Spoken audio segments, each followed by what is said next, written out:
Today we're running an excursion train with a joint effort between Michigan Department of Transportation, Great Lakes Central Railroad, and the Steam Railroad Institute.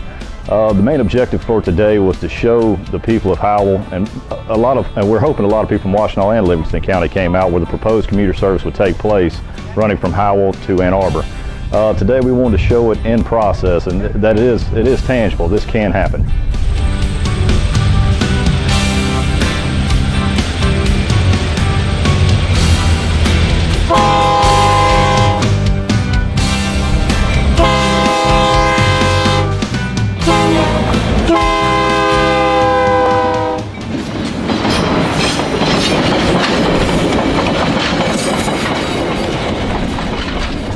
Great Lakes Central Railroad is primarily a freight railroad. We're 400 miles long. Our northern point is Petoskey, Michigan, with our southern point being Ann Arbor, Michigan.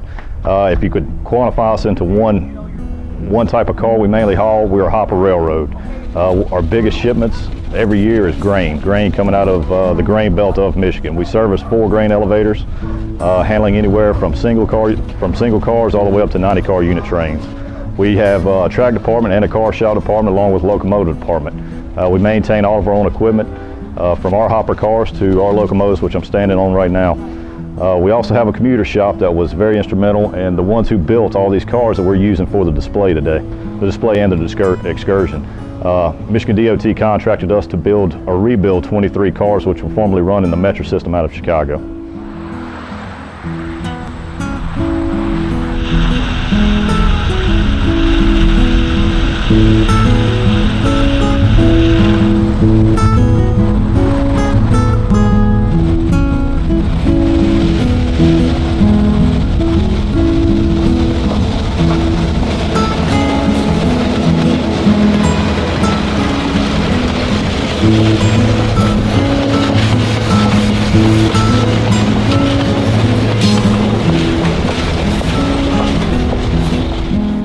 What we're looking at right now is the 2017 start.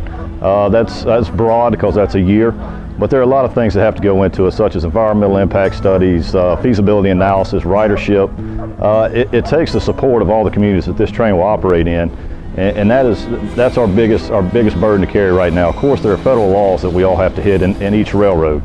Those are tough. The track infrastructure is fine. As today we've been running 25 miles an hour. In the future, we like to bump it up to 60, as this is Class 3 track, and that's what by law we can run passenger trains at. That's our major holdup. Is checking all those blocks that we have to for the federal government to make this happen.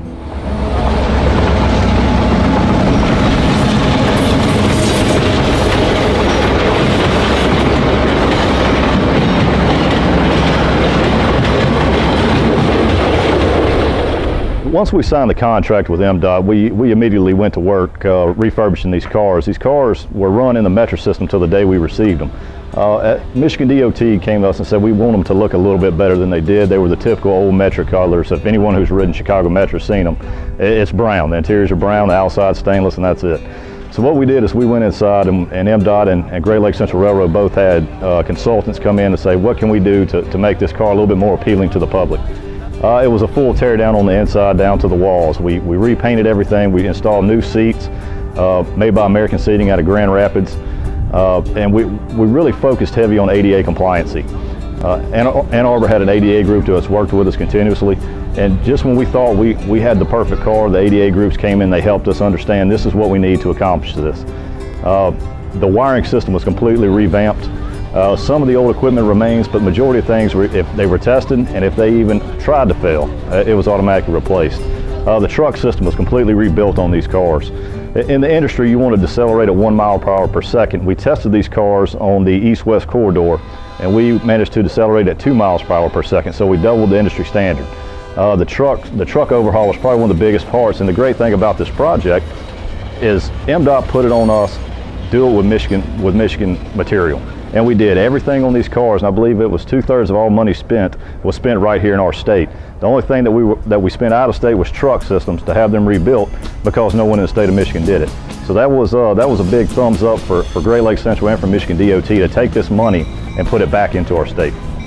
The biggest thing, the communities that will be serviced by what we call the WALLY from Howell to Ann Arbor, is to talk with their local politicians and keep the pressure on that this is something they want. This is, it is tangible and feasible, especially with the congestion on US 23 that most Michiganders in this area have to deal with. The community support is major for this. It is going to either pass or fail based on the community.